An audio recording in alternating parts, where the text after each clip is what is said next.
aqui com vocês hoje e de, mais uma vez, passar um tempo refletindo na Palavra de Deus.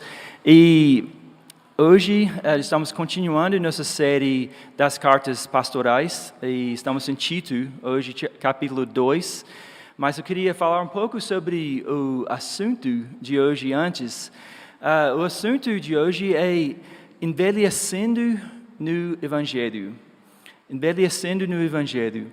E eu estou crescendo, né, todos os anos, né, e recentemente eu comecei a usar um pochete, né, andar com pochete, eu gostei, e é interessante, quando você fica de maior idade assim, você preocupa muito menos com a opinião dos outros, e muito mais com a funcionalidade, conforto, essas coisas. Mas a minha filha Lucy me lembrou, ela falou: pai, se não precisa usar em todo lugar onde você for, assim, você pode deixar de usar de vez em quando, eu levo para você a sua chave. Assim. Mas é verdade, é uma realidade que todos nós estamos envelhecendo de certa forma. Todos nós, cada dia, somos diferentes do que éramos o dia anterior. E a velhice é definida como a parte posterior da vida normal. Significa ter vivido muito, de não mais ser jovem, ou algo que é feito ou construído há muito tempo, ou usado por muito tempo. Algo que pertence ao passado, antigo, usado para referir algo que foi substituído por algo semelhante. Mas é interessante que essa definição vem muito da perspectiva do mundo. A gente tem um foco muito grande na vida material, e essa é nossa ideia de o que significa de ser mais velho. Mas é interessante, em Provérbios 16:31, se quiser anotar, eu vou ler para a gente. É bem conhecido até esse versículo, falando em velhice. O cabelo grisalho é uma coroa de esplendor e se obtém mediante uma vida justa. Olha as palavras. Eu não falei nenhuma dessas palavras antes disso, mas é uma coroa de esplendor, né? E é algo de ser comemorado, de buscar em nossas vidas. Então hoje nós vamos ver um pequeno trecho de Tito, quando Paulo adverte o Tito de instruir os mais velhos da igreja e lembrando da função deles na igreja. Mas antes de você achar que eu estou só falando para alguém mais velho do que você, é importante lembrar que a palavra velho é uma comparação. E pensando em comparação, você é mais velho que alguém. Então essa palavra serve para todos nós. Se você for de meia idade, vamos pensar sobre esse momento de nossas vidas. Grandes mudanças financeiras, mudanças de carreira, mudanças emocionalmente. Seu relacionamento muda com seu marido, com sua esposa, família. Sua condição física está em grandes transtornos, assim. Mas talvez a coisa que mais descreve a meia-idade é que nossas vidas não funcionaram do jeito que a gente projetou. É o momento que a gente cai nessa realidade que, nem tudo foi de acordo com meus planos, né? E por isso, a indicação do mundo é de você começar a refletir demais sobre sua vida. Quem sou eu? Uma fase de muito grande vontade de me entender. Então, o que você faz com isso? Como que você deve lidar com isso? Agora vamos pensar sobre universitário. É uma transição e tem suas próprias convulsões. Talvez para casamento, naquela década talvez você vai ganhar filho, mudanças de emprego.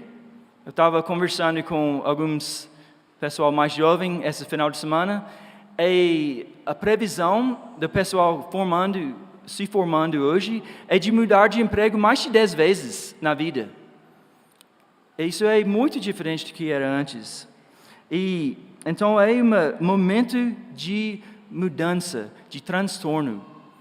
Então, será que para um momento e pensa sobre o que você está passando agora? Será que o que você está passando, o que você está achando doloroso, o que você tentou ao máximo de evitar, foi enviado em seu caminho por um amoroso Pai, como um resgate ativo. Isso é frase muito grande, né? Imagina, pensa que aquela mudança na sua vida, que você se esforçou para evitar, pensa que talvez seja enviado por Deus, que esse momento de dificuldade é comprovante que Ele está presente e ativo na sua vida. Eu acho que a gente pensa muito sobre a graça, querendo uma graça de alívio. Eu quero que você tire isso de mim, né? E não pensamos na graça de receber uma aprovação, né? A gente olha para a aprovação e começa a pensar, Deus não é bom. Olha o que eu estou sofrendo. Em vez de lembrar, Deus é soberano, presente e ativo na sua vida. E mesmo as dificuldades que você recebeu, está sofrendo hoje, é uma ação de misericórdia, de graça na sua vida. Quem não já tomou alguma coisa do seu filho? Da mão do seu filho? Ou quem não já falou, enfatizou com seu amigo, deixe de fazer isso, deixe isso de lado, para com isso, porque você sabia que existia algo melhor para essa pessoa. Mas muitas vezes a gente não consegue pensar além do nosso sofrimento. Então, hoje, eu espero que hoje pode ser um momento para acordar e ver a graça de Deus em nossas vidas. Então, vamos orar e ler o texto juntos. Deus Pai, eu peço que hoje sejam as suas palavras, não as minhas, que nós possamos ouvir de Ti, ó Deus. Deus Pai, nos lembra da sua graça hoje e eu oro que nossos corações, diante da sua graça, que nossos corações possam ser transformados em Ti, Deus. E eu oro tudo isso em nome de Jesus. Amém. Então, nós vamos ler Tito, capítulo 2, e de 1 a 6, mas só colocando o contexto do trecho, porque sem o contexto é meio estranho. Tito, ele foi encarregado por Paulo de ensinar de forma categórica, bem diferente dos falsos mestres, de modo que os homens mais velhos, mulheres mais velhas, mulheres jovens e homens mais jovens seriam diferentes do pessoal de Creta.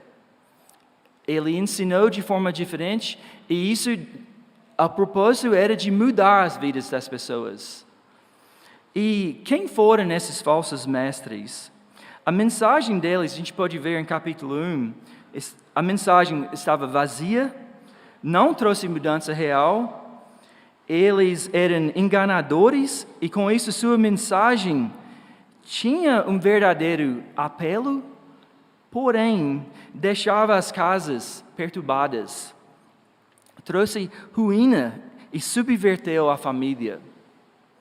Então, muitas vezes, nossas dificuldades, a gente pode encaixar o que eu estou falando hoje com o contexto desse trecho aqui, de que nós estamos interpretando erroneamente as provações. Então, tem dois perigos aqui. Essa é uma grande ideia hoje. Tem dois perigos aqui. No momento da provação, você pode recorrer à distinção. Tipo, você pode, eu quero ainda mais enfatizar a minha carreira. Aí, o homem, muitas vezes, usa isso, o dinheiro, o poder, a carreira, para se esconder. Infelizmente, isso é a verdade. A outra coisa, perigo, é de correr ao passado. Você está ficando mais velho, então você sempre está olhando para trás. E de você guardar o passado, mesmo que leve uma tristeza, você quer só ficar nessa tristeza se permite você de lembrar o passado. E nós vamos ver que muitas vezes isso é associado ao vinho. Eu sei que isso soa estranho, mas isso na velhice é associado muitas vezes a se escravizar ao vinho, que isso permite você de ficar, de abusar e ficar naquela tristeza. Eu vou explicar isso com mais calma depois.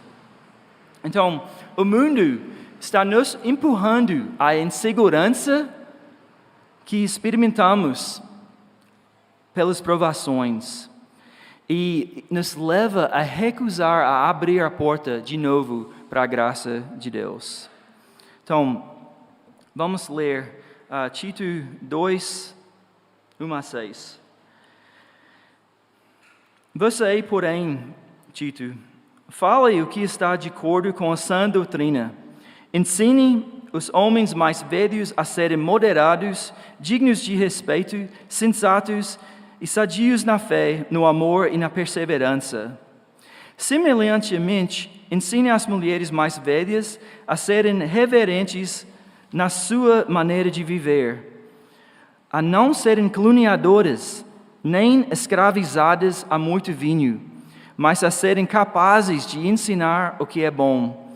Assim poderão orientar as mulheres mais jovens a amarem seus maridos e seus filhos, a serem prudentes e puras, e estarem ocupadas em casa, e a serem bondosas e sujeitas a seus maridos, a fim de que a palavra de Deus não seja difamada.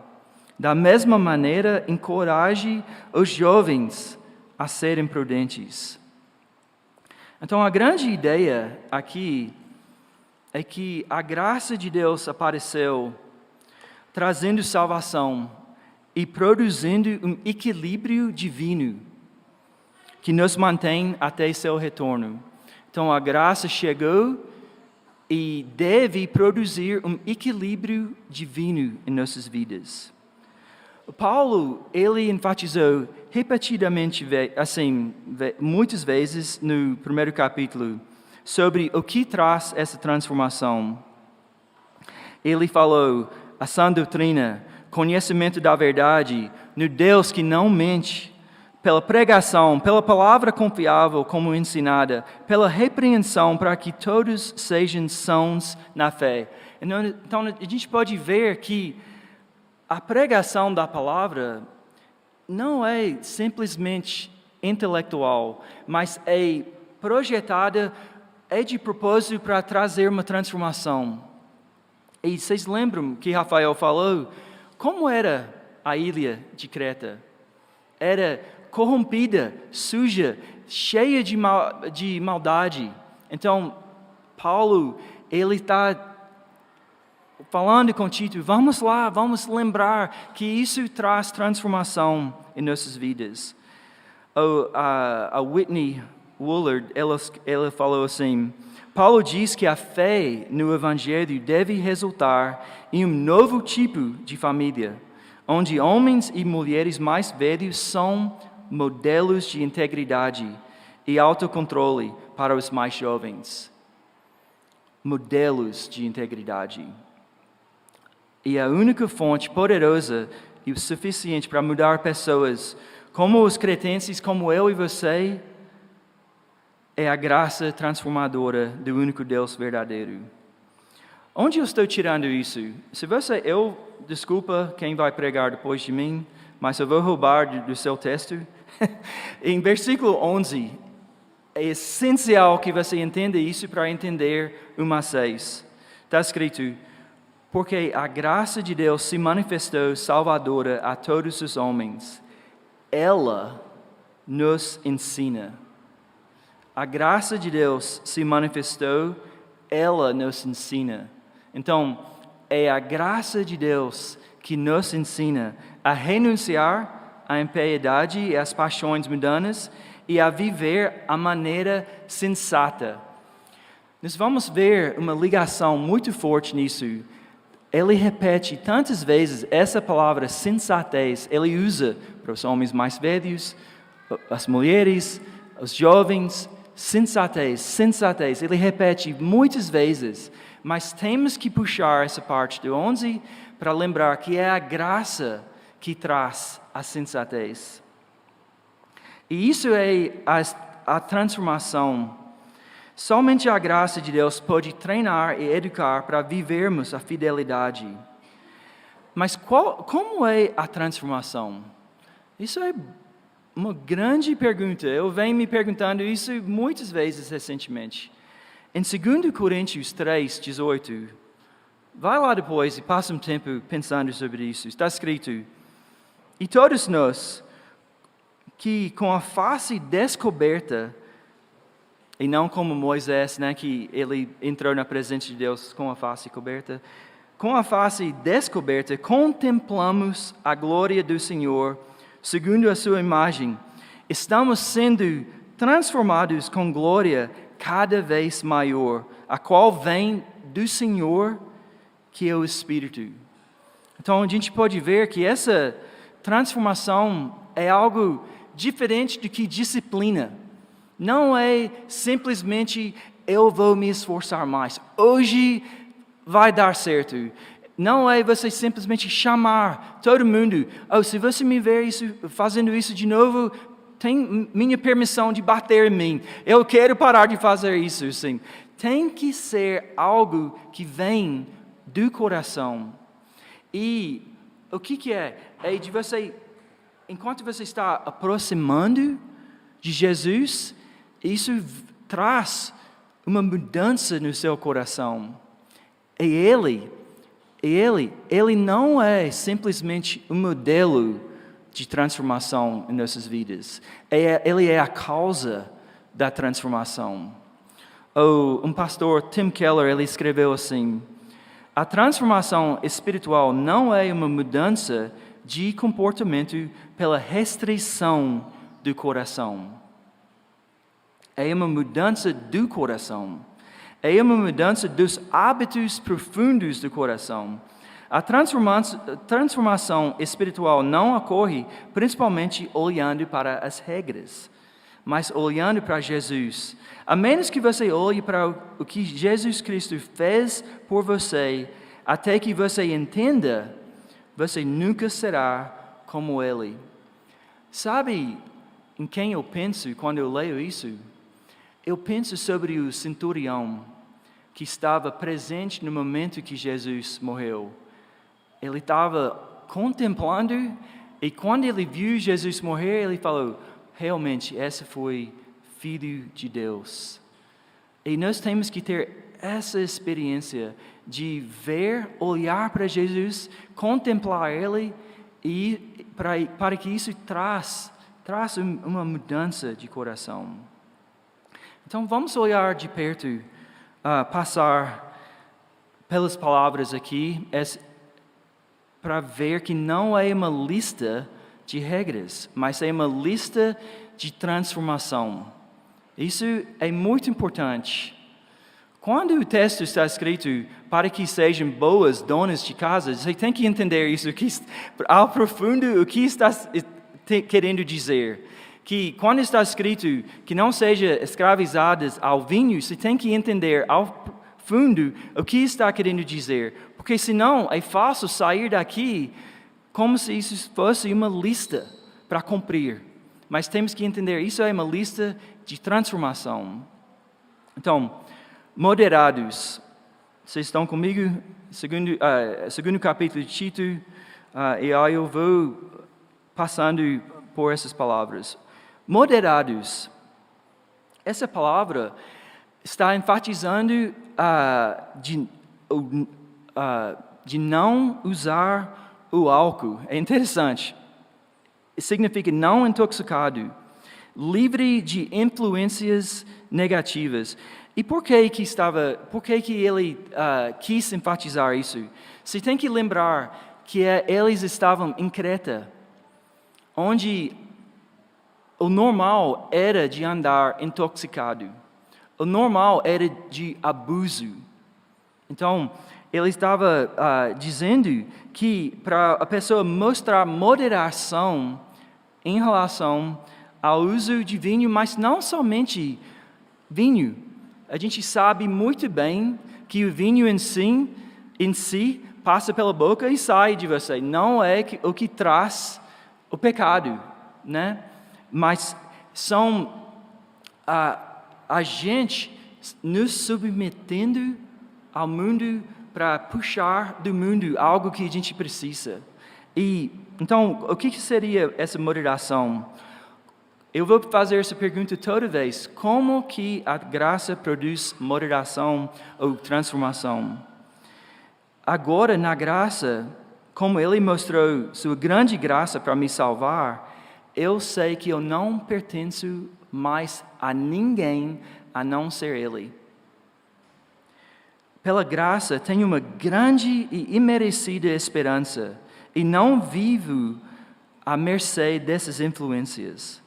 Eu não preciso me intoxicar com qualquer coisa.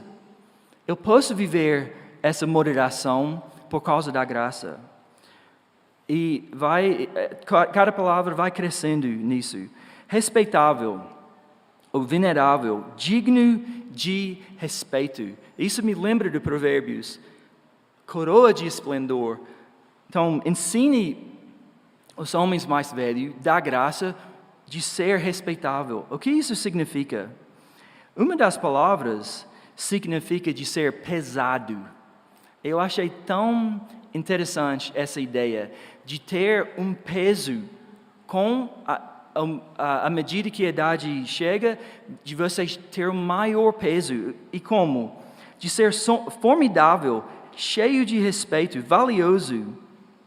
Através da experiência de sua graça, você sente o peso do amor de Deus e assim você sente a importância da sua sinceridade com os outros.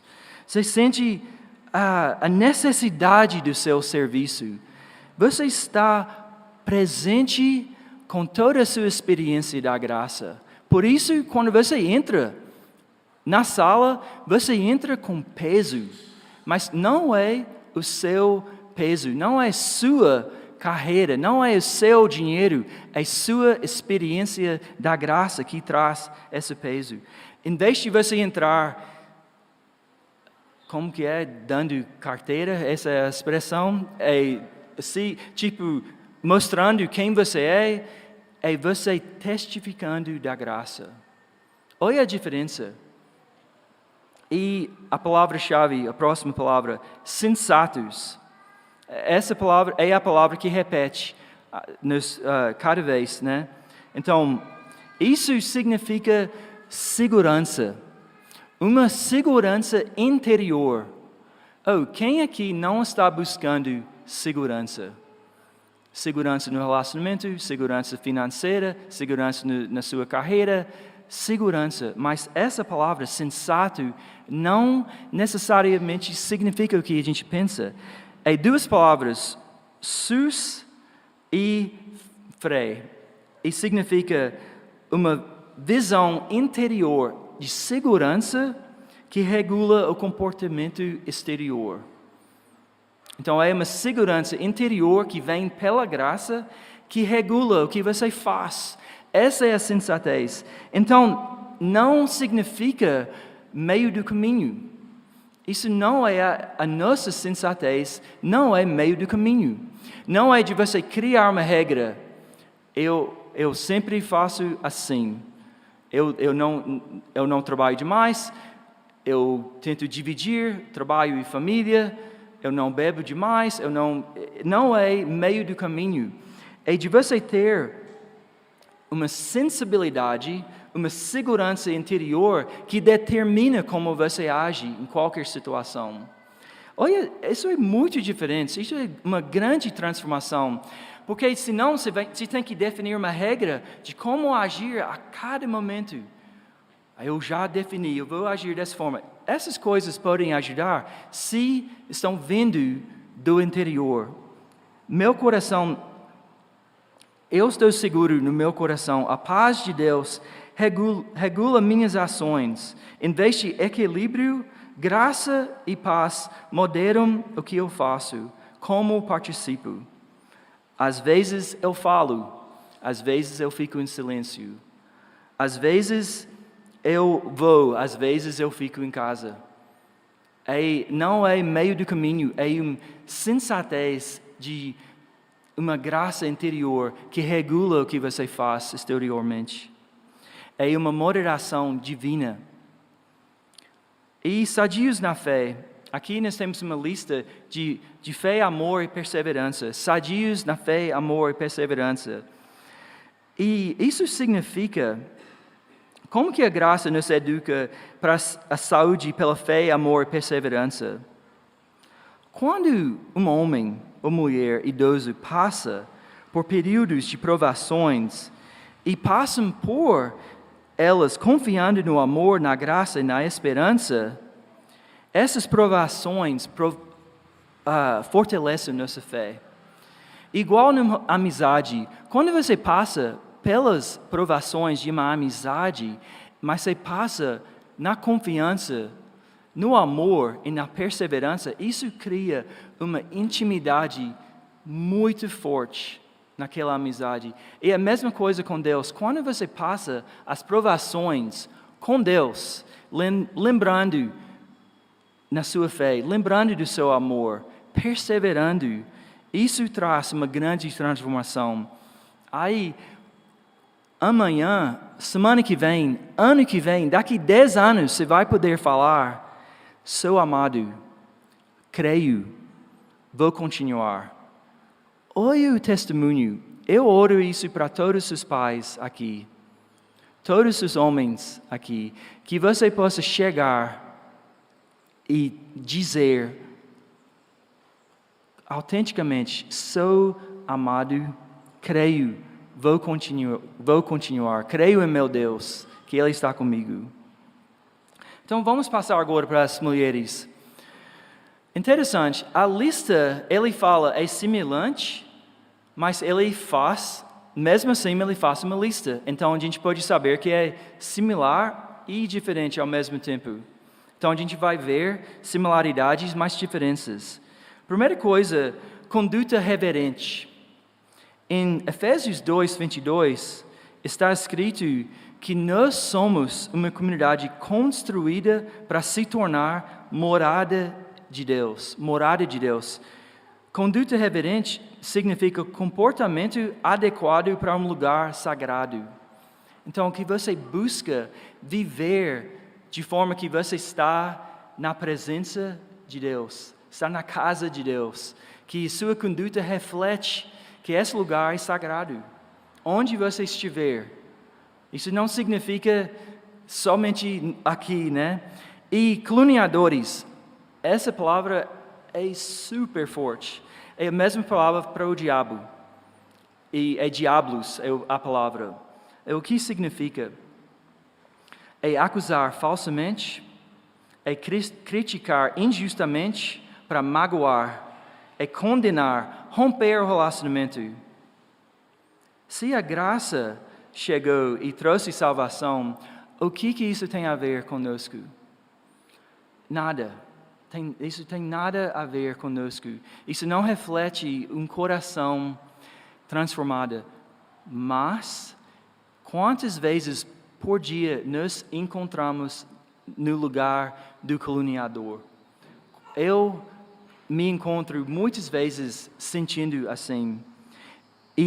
Mas nós temos que buscar transformação nessa área, que Deus não está apenas atento a nós, mas Ele estendeu sua graça. Eu estava lembrando, um dos nomes de Deus é o Deus quem vê, eu acho que é assim que fala, que Ele nos enxerga. E quando que Ele ganhou esse nome? Quando, eu acho que era a mulher de Abraão, não, o servo de Abraão que deu luz ao seu outro filho, quando ele foi expulsa e estava prestes a morrer, Deus foi e atendeu a ela, né? E ele ganhou esse nome, o Deus que me enxerga. E nós temos que sempre lembrar disso, em vez de acusar é de eu mesmo vou me vingar aqui, eu mesmo vou procurar justiça, em vez de lembrar Deus está atento às minhas provações. E escravizados a muito vinho. Pela graça, aprendemos que somos exclusivamente seus. Não podemos nos entregar a outrem como escravos. É bem claro. A questão é a escravidão. A gente sabe que, igual eu falei, não é o vinho, é a escravidão a qualquer coisa, a não ser nosso Senhor. E aprendemos que temos uma grande esperança, uma grande alegria pela frente. Então, se for um momento adequado para tomar alguma coisa, desde que seja um momento de celebração e não de tristeza. Né? Não deixa buscar em qualquer coisa de afogar sua tristeza naquilo, de buscar um refúgio naquilo.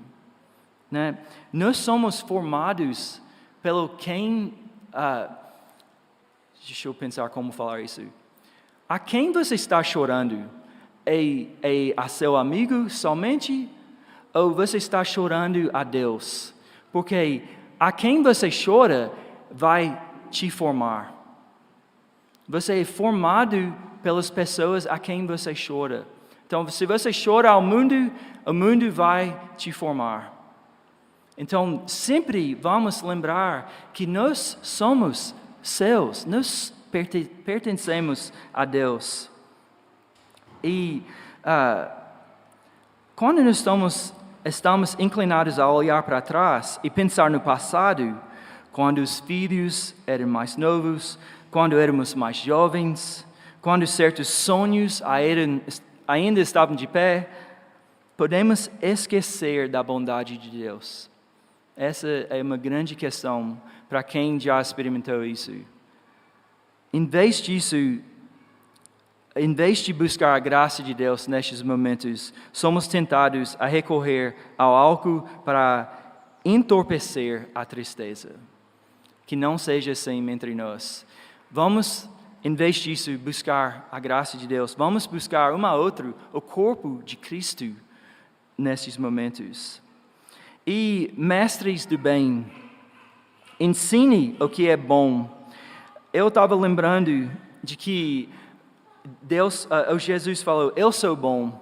Ele usou, eu sou bom pastor.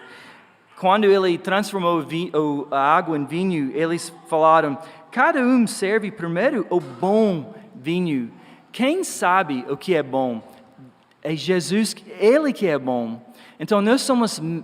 Ele está chamando as mulheres mais idosas para ser mestras do bem, o que realmente é bom. Então, nós temos que testificar, não da gente, mas o que realmente é bom. Nós temos que indicar Jesus, né? E, continuando, instruindo, treinando, né? Como está escrito aqui. Isso seria de você recordar alguém, lembrar alguém, de voltar a ser sóbrio, né? De um estado de espírito estável, que abraça o que o Senhor define verdadeiro. Isso não fez muito sentido. Deixa eu pensar como falar. Lembra o que eu falei sobre o que seria sensatez? Seria de você ser orientado pela graça que está dentro de você. Então, para você, qual é essa instrução? Seria de você lembrar da pessoa, da graça de Deus que está dentro, que está fazendo uma obra dentro deles. Isso é a instrução. É de você recebeu a graça está te educando. Você está virando e treinando a pessoa com a mesma coisa, passando a graça para a pessoa. Isso é importante, porque é fácil sair para alguns de nós como mestres, né? Simplesmente falando dicas e opiniões. Mas se a gente não passar a graça, não estamos treinando para a transformação real. E a próxima de amar seu marido, é assim que está escrito?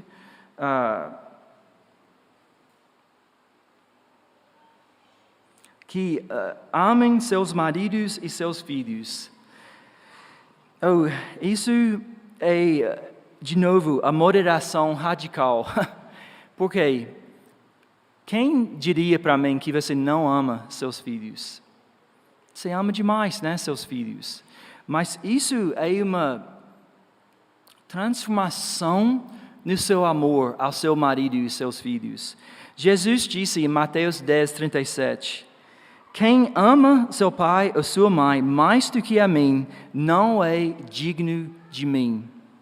Quem ama seu filho ou sua filha mais do que a mim, não é digno de mim. Que palavras loucas, né? Como assim? Mas a gente tem que pensar bem, porque aqui ele está falando, ame seu marido e seus filhos. E aqui ele está falando, quem ame mais o seu filho não é digno de mim. Então, o que ele está falando é de uma transformação do seu coração, de que, pela sua experiência do seu amor, o seu amor para seu filho é subsumido no amor dele, é transformado. Porque qual é a grande mudança aqui? Em vez de você amar seu marido para receber, para você ganhar alguma coisa, para você experimentar vida, ou em vez de você ganhar seu filho por causa da felicidade que isso te traz, ou a significância que isso te traz, isso transforma seu amor para ser incondicional. Eu amo você porque, como eu fui amado. E, de novo, Paulo repete, sensatas, é a palavra, de novo, que eu já descrevi. E aí ele fala puras, que está crescendo ainda mais. E puras porque, de novo, pensa na impureza de Creta. Ele está implorando, busque a transformação. Eu sei que somos fracos, eu sei que nós estamos lutando contra o pecado, mas busque a pureza pela graça de Deus. E nessa próxima parte, boas donas de casa, trabalhando em casa, ocupadas em casa, um guardião em casa, cuidando dos assuntos domésticos. Claro, eu achei complicado, né, eu falar sobre isso, mas eu acho super importante de buscar entender qual que seria o sentido disso. E eu quero primeiro criar uma fundação aqui. Paulo está disposto a pedir qualquer coisa que ele acha importante para que a palavra de Deus não seja difamada. Isso é o básico. Ele, em vez disso, ele quer implorar que temos vidas onde a palavra de Deus seja aplaudida. Eu estava tentando pensar, difamada aplaudida. Então, que o pessoal ia vir e chegar à sua casa e pensar, eu estou vendo a graça de Deus. Eu estou vendo uma transformação. Se encontrar a casa em decadência, que é o rumo natural do mundo, isso não reflete a graça de Deus. Mas é complexo, então vamos entrar um pouco mais. Em todas as coisas queremos manifestar a beleza da doutrina de Deus. Queremos que seja para o louvor da nossa salvação. Então, não sou eu para falar com você como, mas eu quero chamar você de pensar em maneiras específicas de como viver a graça em sua casa. E antes dos homens pensar que isso não serve para eles, vamos lembrar do 1 Timóteo, quando estava escrito que os homens presbíteros devem governar bem a sua casa. É semelhante, de novo, diferente, mas semelhante. E também, nem todos são donos de casa. Nem todos têm as mesmas oportunidades em casa.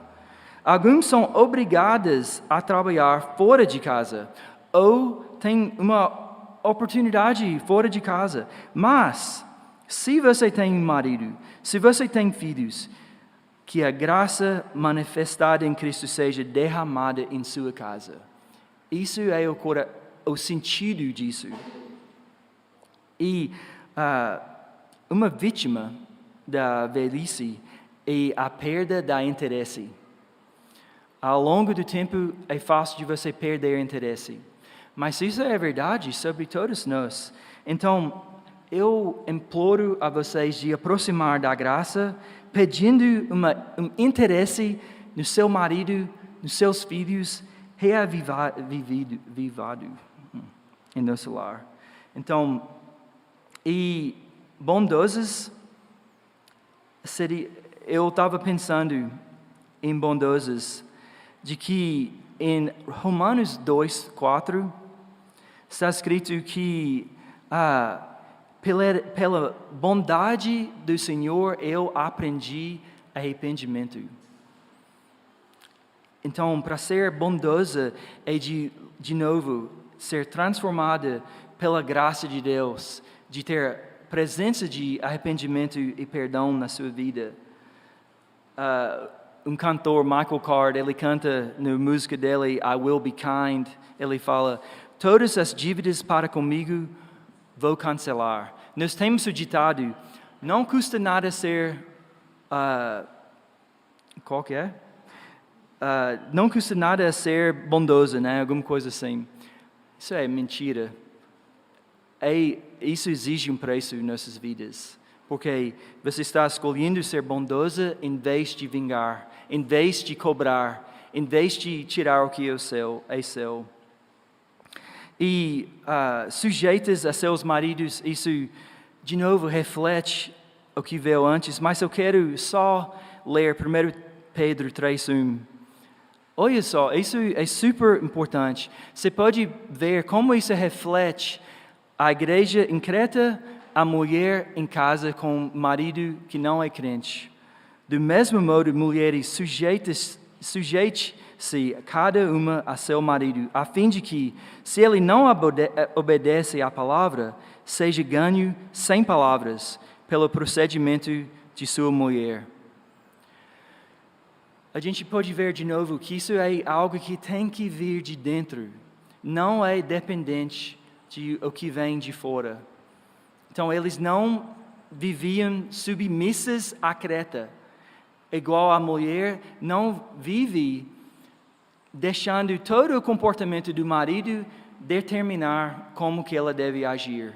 Mas de dentro para fora, ela sujeita-se a seu marido. É a única forma que a gente pode agir com humildade. A única chance que temos para se negar, né? Se somos formados na graça. E, finalmente, os mais jovens, de novo, de ser moderados.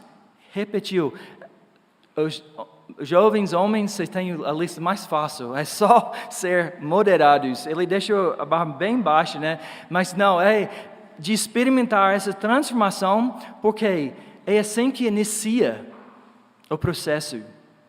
É assim que inicia o processo de transformação.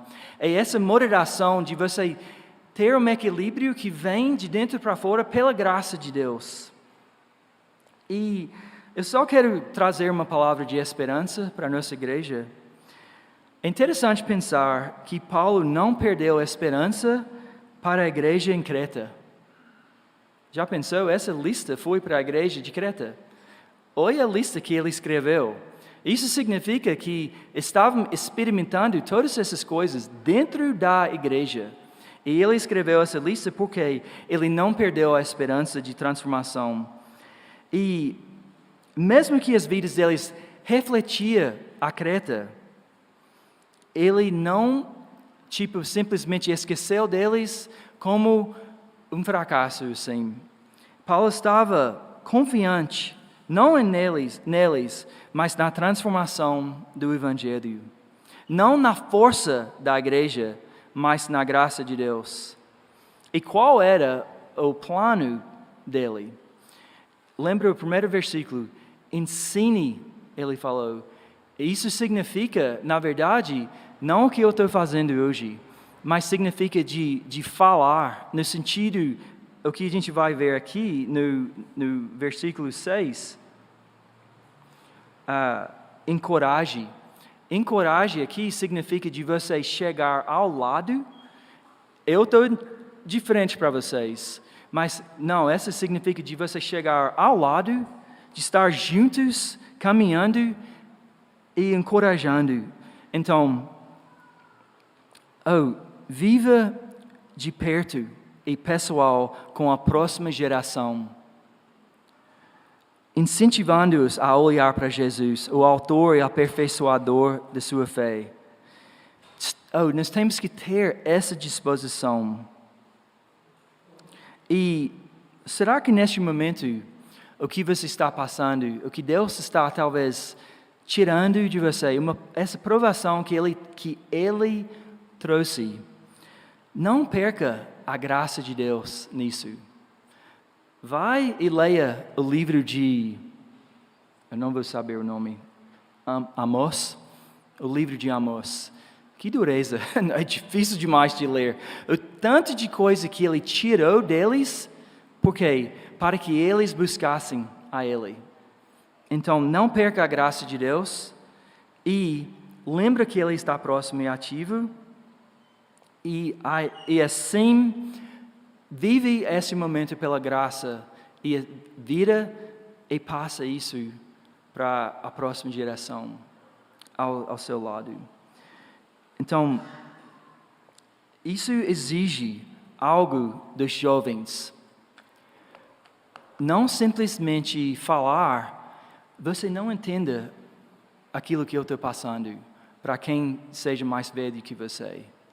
E também, para os velhos, não vira para os mais jovens e falar, eu não aguento você.